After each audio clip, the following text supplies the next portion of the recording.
Hov. Se, der er den.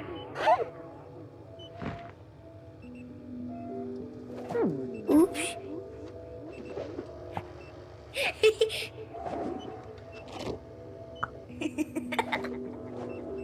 Jubi!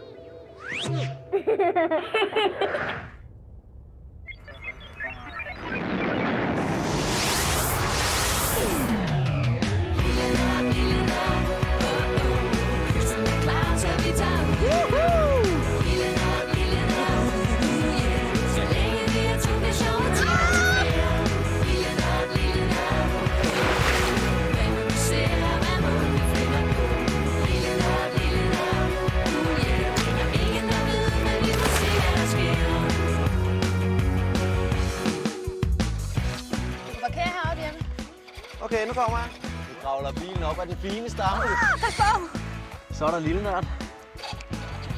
Og i dag, der skal vi lege et dyr, som er rigtig god til at klatre i træer. Bedre end din bil, Jeppe. Ja, det tror jeg også. Og måske også bedre end mig. Det er et dyr, som er rødt, og så er det hvidt på maven. Ja, og så har der sådan en stor busket hale. Vi skal lege egern. Og gaven? Hvad må det kan være? Jeg håber, de kan lide det. Jeg skal huske den her bil. Yes, jeg har mit tegnegrej. Smæk! Ud og se på egern! Juhu! Ja!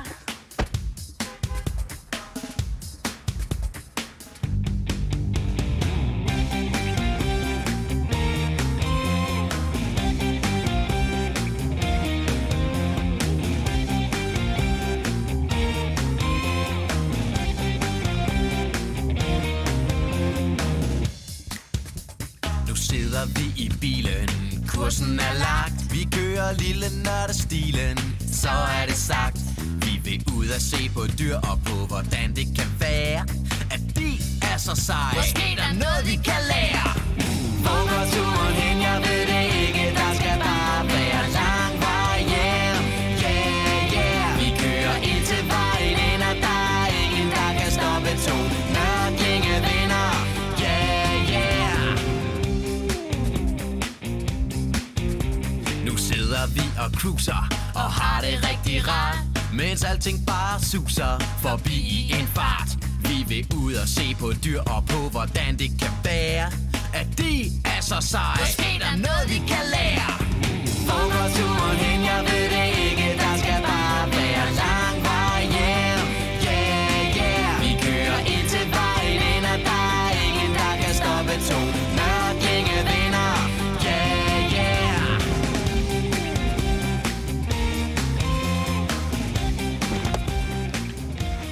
Så er vi her. Så skal vi bare lige have tegnegrej. Ja. Jeg skal se, om jeg kan komme helt tæt på et egern ved hjælp af den her bil. Jeg skal se, om jeg kan finde en egernhule. Jamen, vi ses bare senere. Vi ses senere. Hej. Hej, hej.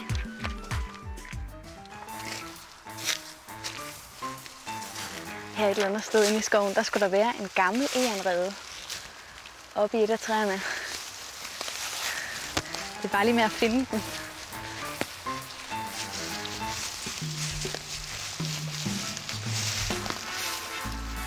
Der måske. Det kunne faktisk godt ligne lidt.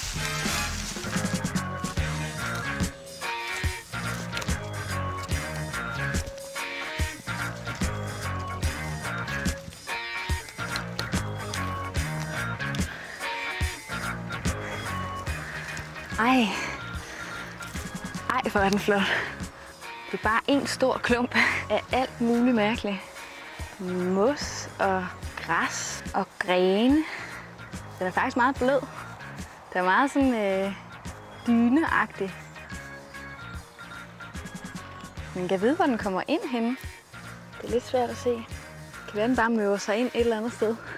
Ej, hvor ser det hyggeligt ud. Det skal jeg lige have tegnet.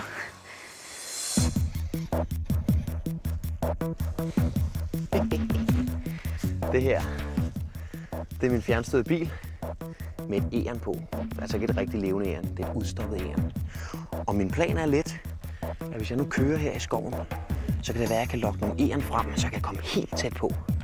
Og hvis jeg er rigtig heldig, så kan jeg fange nogen med det her spionkamera, der sidder her. Så nu vil jeg bare se, om jeg kan finde nogen. Og så må de ikke se mig.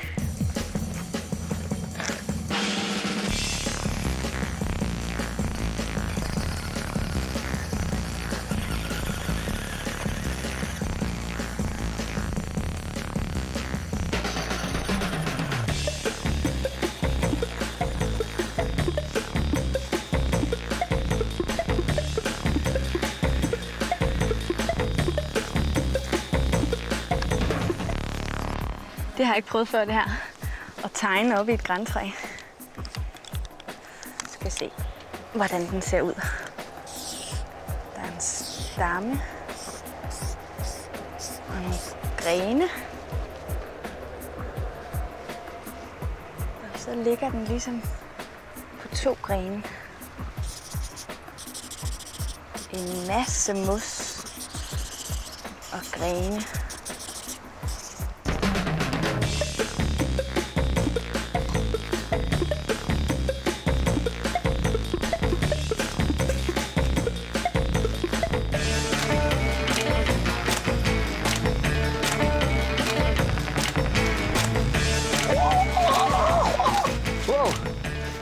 Lille nørd på mission.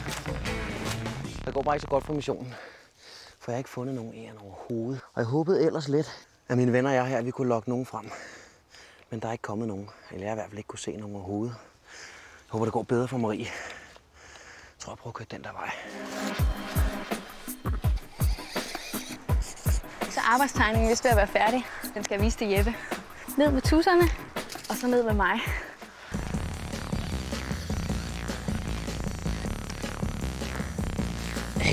Nu fast.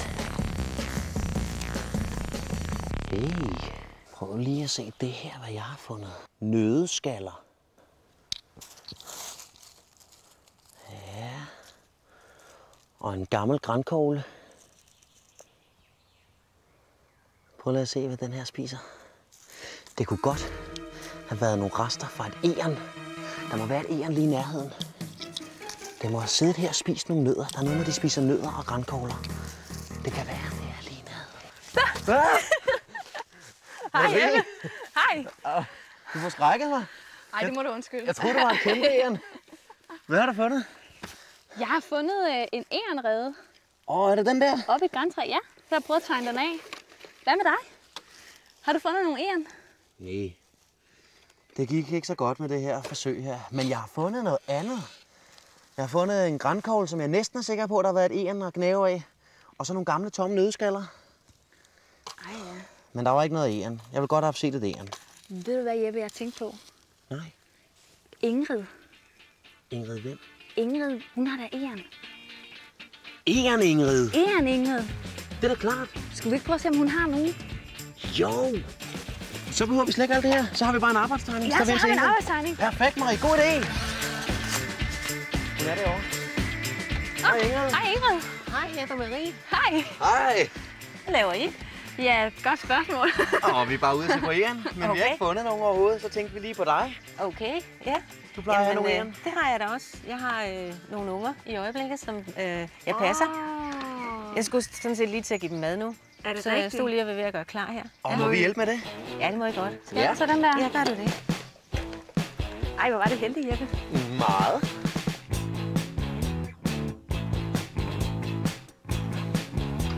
Så.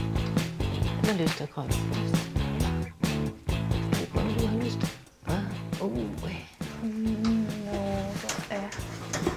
Det er søde. Nu får I mad. Så. Rolig. Så. Den kan selv holde om. Ja, se hvor dygtig den holder med sine poter. Er der en af jer, der har lyst til at prøve at holde den?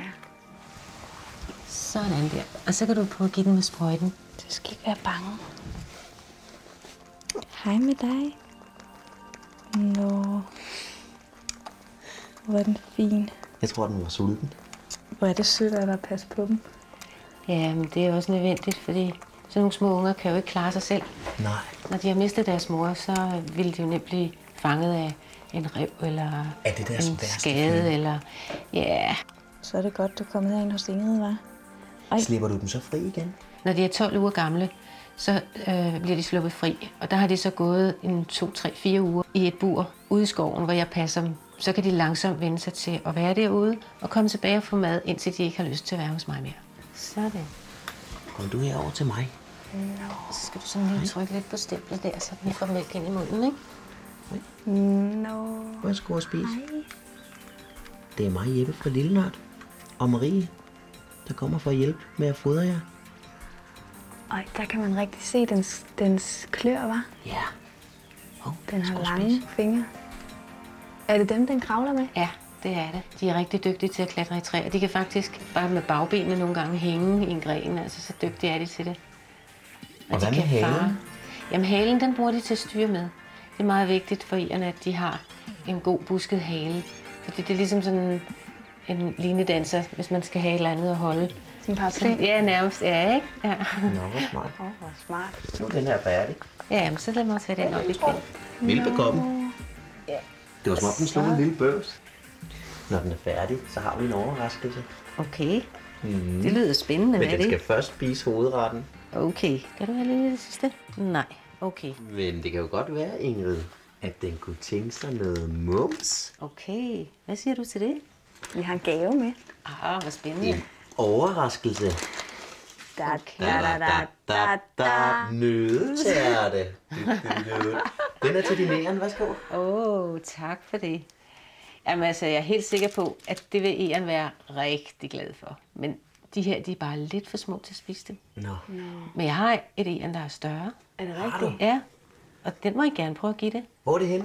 Det er lige hernede ved skoven. Skal vi gøre det? Det skal vi. Må vi godt give den med det samme? Det må I da. Jamen så tak, fordi vi måtte se på din ærenummer. Så går vi ned og fodrer den her med gave. Selv tak. Ja. God fornøjelse. Hej, små hjem. Hallo? Det var vist herinde. Hej, det er fra Lille Nørd. Jeg har en gave med til dig. Hallo?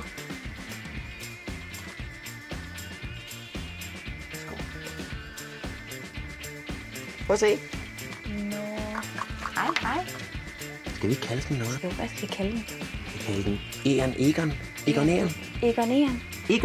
Egon. Se her. Men hvad nu, hvis det er en pige? Så kan den hedde Inga. Inga, Egon, Ian. Du må gerne have ham op på mig, står jeg. Ja. Så kan du komme herhen til kagen. Se her. Her er kagen. Jeg tror, den er i drillehumør, Jeppe. Tror du? Marie, har vi nok til en lejner, tror du? Det vil jeg da mene. Vi har da i hvert fald været tæt på nummeren. Og vi har en arbejdstegning også. Jeg tror bare, vi må stille kagen her. Ja, det gør vi. Lad os komme afsted. Lad os komme afsted. Nu skal vi lege. Nu skal vi lege. Farvel, Egon. Farvel, Inga Egon. Inga Egon.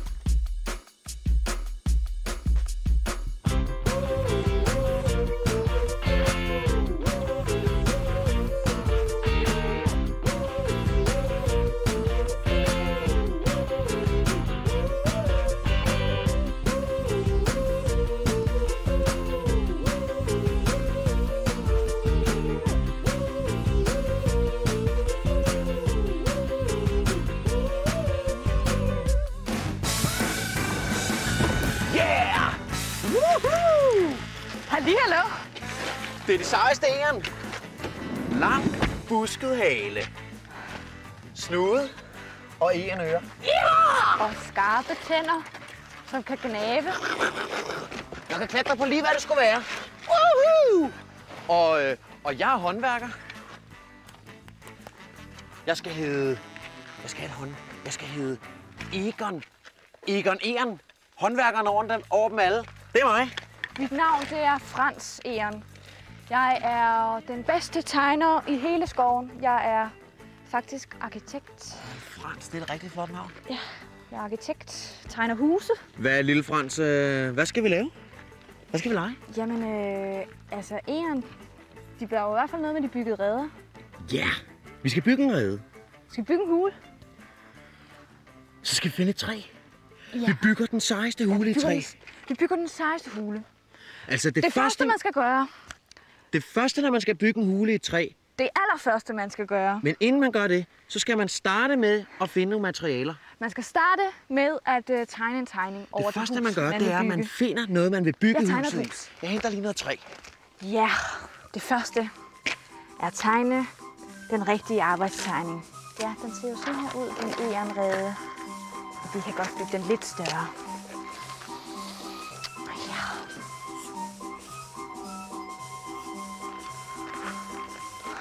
Det er vigtigt med rene linjer. Skal vi se. Så laver vi en trappe. Det eneste, det er bare lige Jeppe, der skal finde de rigtige ting at bygge det i. Så kan det simpelthen ikke gå galt. Ja! Perfekt! Masser af byggematerialer. Det helt rigtige træ. Så, lille Frans. Så er der byggematerialer. Hvad siger du så? Skulle du ikke lige være til en hule der eller to? Hvad siger tegningen? Hold da op. Er det alt det, er det noget, vi skal bygge? Ja, det havde jeg sandelig tænkt mig da. Det er min tegning. Altså det er et træ, og så forestiller du dig, at alt det her op skal være i et træ? Ja, det var tanken. Lad mig lige se, hvad jeg har her, gør jeg godt med. Og vi har lidt, vi kan bruge til. Ja, det ser jo ikke ud så meget lige sådan, Nej, men når man kigger på det. Hvad kan man? Den der. Bygge et rækværk dernede. Jeg er bange for, at jeg ikke har meget mere end til en enkelt flagstang. Ja. Marie, det går ikke. Kan du ikke tegne noget andet? Nej, det kan jeg ikke. Jeg kan ikke... jeg kan tegne den større. Det kan jeg gøre, hvis det kan hjælpe. Jeg kan ikke tegne den mindre. Det kan jeg ikke. Jeg kan ikke bygge det der, tror jeg. Ikke de materialer, jeg har nu. Jeg ved ikke, hvad vi gør. Det er mig, der tegner. Ved du hvad? Ved du, hvad vi skulle gøre? Jeg kender et sted, hvor man kan få alt til at bygge huse og slotte og kæmpe luftkasteller i alle slags farver og søm og skruer. Skal vi ikke til derhen? Jo! Så kan vi købe det, så kan vi få det lige, hvad vi skal bruge. Det kan blive kæmpestort så. Det er da bare det, vi gør, mander. Jeg ved, hvad det er for et sted. Det er en overraskelse. Så, lille Frans. Det godeste. Hvad er det her for et sted?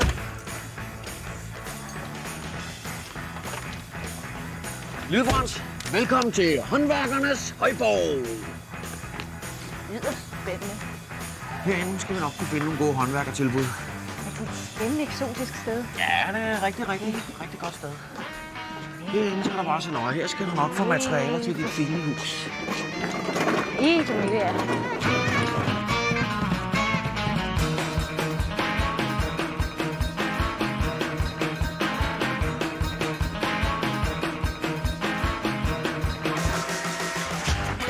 Skal vi den her vej? Den er tung. Jeg er sikker på, at vi kan bruge sådan en til noget. Skal et multisæt. Fyldt med skruer.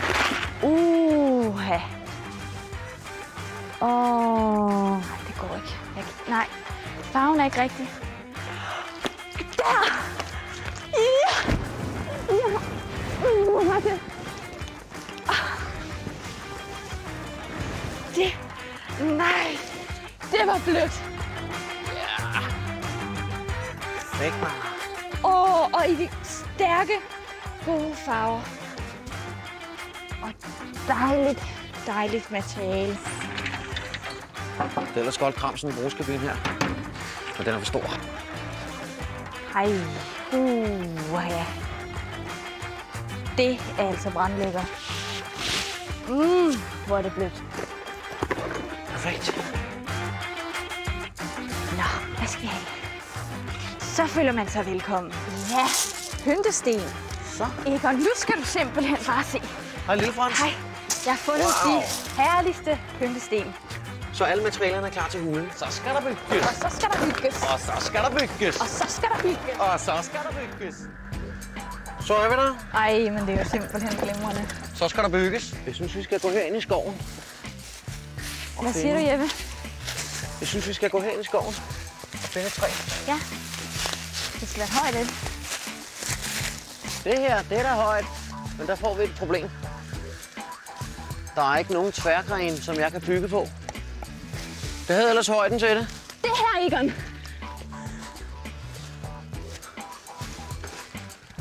Lille Frans.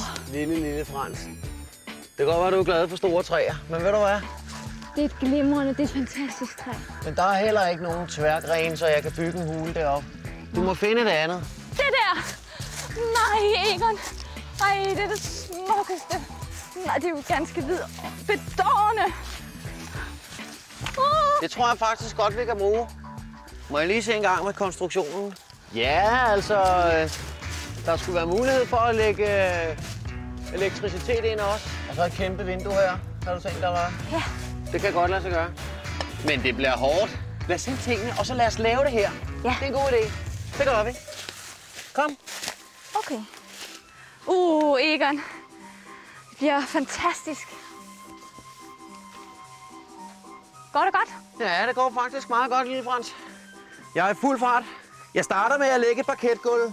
For det, du gerne vil have, ikke? Det vil være skønt med parket i hallen. Og så vil det være pragtfuldt med klinker ude i baderummet. Klinker i badeværelsesgulvet. Parketgulv i stuen. Nej, Egon. Hvad er det, lille Frans? Det var parketgulv i hallen. Parketgulv i hallen. Hvad er en hall for noget? Ja, det er der, hvor man kommer ind i huset, hvor der er lys og plads og luft. Okay. Se engang. Ja, de er nu altså skønne. Egon? Ja? Spørgsmålet er, hvor jeg skal lægge de her pyntesten henne. Skal vi... Jeg lægger dem bare så. Skal der også være plads til pyntesten? Ja, det er detaljerne, der er vigtige. Sådan. Så skal jeg op igen. Er du klar? Ja. Men bare lige pas på min pyntesten, der ligger her. Ja. Sådan. Nu røg det. Ups. Ej. Undskyld. Det er fordi, jeg skal helt herop. Så skal der hamres. Gider du lige række mig noget? Nej, jeg er lige ved at tegne en veranda her. Ellers bliver vi altså aldrig færdige, lille Frans. Gider du lige række mig tagranden? Jeg tegner lige en veranda. Okay, så henter jeg det selv. Så er det altså bare længere tid. Frans var jo arkitekt, Jeppe. Arkitekt, jeg ved ikke engang, hvad det er for noget. Nej, men det er sådan en, der tegner huse og sådan noget. Ja, det kan godt være, at man skal bruge en arkitekt, men hvis man ikke har en, der skal bygge det, så bliver man aldrig færdig. Jamen, det er jo dig. Ja, okay. Det er også rigtigt. Nu fik jeg en god idé. Ja. Vi skal have en kuppel. En stor kuppel med glas i for oven, hvor lyset kan skinne ind. Det er mere byggeri. Ja. Men jeg kan ikke bygge det hele alene. Det er lidt hårdt. Ja, men det var jo bare fordi Frans var jo den, der tegnede. Ja, men jeg vil også gerne, men jeg kan ikke alene. Det er bare... Du tegner, og det ligner overhovedet ikke noget heller. Nej, men okay, men ved du hvad? Så kunne vi sige... Jeppe, måske så kunne vi sige, at Frans skulle lære hos Egon. Ja. Og lære, hvordan man rigtig bygger hus. Lille Frans, jeg kan lære dig at save, jeg kan lære dig at hamre, jeg kan lære dig at sætte det hele i vatter, Jeg skal lære det hele. Så skulle den hule hurtigt være bygget. Er jeg en god elev? Du er den bedste, jeg har haft. Er det rigtigt? Sådan, lille Frans. Nu kan du stå her og lave lidt pladearbejde. Perfekt. Marie, hvis du bare saver lidt her, Yes, jeg saver bare her. så går jeg lige op og lægger det sidste på gulvet. Ja. Sådan, lille Frans, skal du bare banke søm i hele vejen hen her. Yes. Så. Det er meget bedre, når vi hjælpes ad. Det er også meget sjovere. Ja, det går dobbelt så hurtigt. Nu bliver det hyggeligt. Det skal være den blødeste egernrede. Er du klar, Jeppe? Ja, fuldstændig. Grib! Tak. Den er altså også højt op, den hule. Ja, men det er så der ikke nogen dyr, der kan nå os. Det skal være rigtig hyggeligt. Tak. Nu synes jeg, du skal komme op og nyde synet. Ja, jeg kommer lige op og indretter. Det er du nok bedre til end i mig. Jeg sætter lige nogle gardiner op. Jeg gør det. Så er jeg snart klar med den her toiletelevator. Hvad med den her dørmåtte?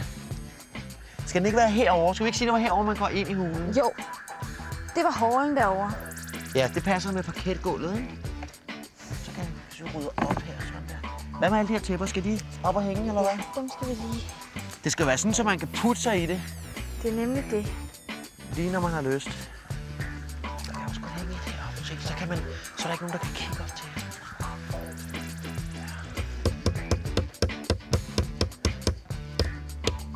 Så, nu er hulen faktisk færdig. At den skal hedde mødebo, ligesom der står på det her skilt. Ej, Jeppe! Ding dong! Den virker! Velkommen her på elevatoren. Ej, hvor er det sejt. Toiletelevatoren. Toiletelevatoren. Og hulen er færdig. Ja! Den ligner fuldstændig den på tegningen. Ja, det gør den faktisk. Men den er faktisk blevet endnu sejere. Fordi der var jo ikke rigtig toiletelevator på tegningen. Nej, men det er der nu. Vi gjorde det! Vi gjorde det, klar 5 marker. Ja!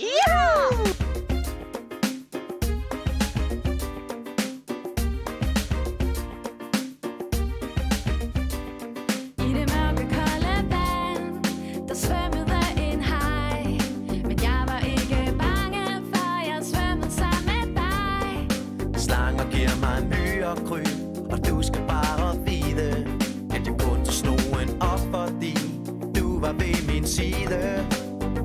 Vi er venner, og vi to skilles aldrig, bedste venner. Det er lille nok for evigt, vi er venner. Lejen, den går aldrig i stå, bedste venner. Sværger vi på, du får mig til at grine, som maven den gør ondt. Men heldigvis så siger man jo, at grining det er sundt. På kanoturen stod jeg pludselig med numsen bar. Men jeg blev glad for, du havde mine badebukser klar. Det kan der ske, at vi to kan blive sure på hinanden. Det kan der ske, at vi kan skændes lidt.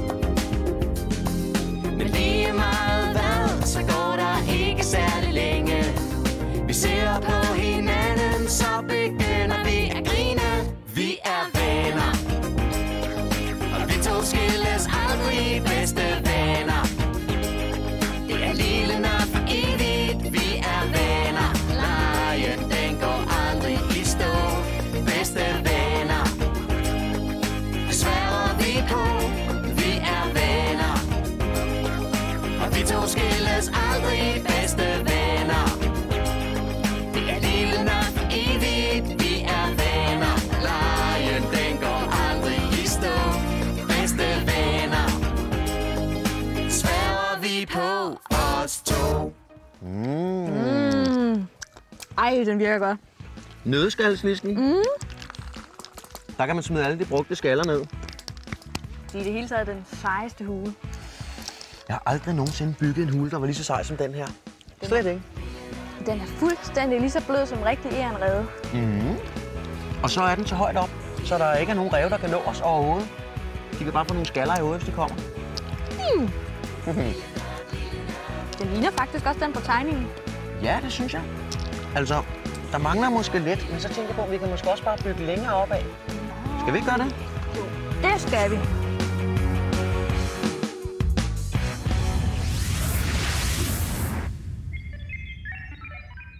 Halløj, bavianer! Husk det MGP på lørdag! Husk det! Glæd dig til MGP 2006, lørdag kl. 20 på DR1. Vi har modtaget dine fotografier, og er glade for at kunne meddele dig, at vi rigtig gerne vil komme og lave en reportage om dit hus. Og Erik, skat, kan du ikke bare lade være med at sidde i møblerne indtil på torsdag, når du bedre har været her? Nu står puderne lige så pænt. Tid til forandring. I morgen kl. 20 på DR2. I aften her på DR1 spørger Jens Blauenfeldt, kender du typen? Og Louise, hun går på jagt mellem rekvisitter og kostymer. Se med i aften, når DR holder loppemarked og blandt andet sælger Natasja Krones buksedragt her fra det internationale Melodi Grand Prix. Det er kl. 19.30 i Hvad er det værd. Først en tv-avis, efterfulgt af Lise og Dagens Danmark. Hver dag formede Mia Lorentzen små kviksølvskugler med hænderne. Kort tid efter fødte hun en datter med misdannelser, og nu er hun en ud af 1600 klinikassistenter, der frygter, at stoffet har gjort dem syge. Mød Mia og hendes datter lige efter TV-avisen.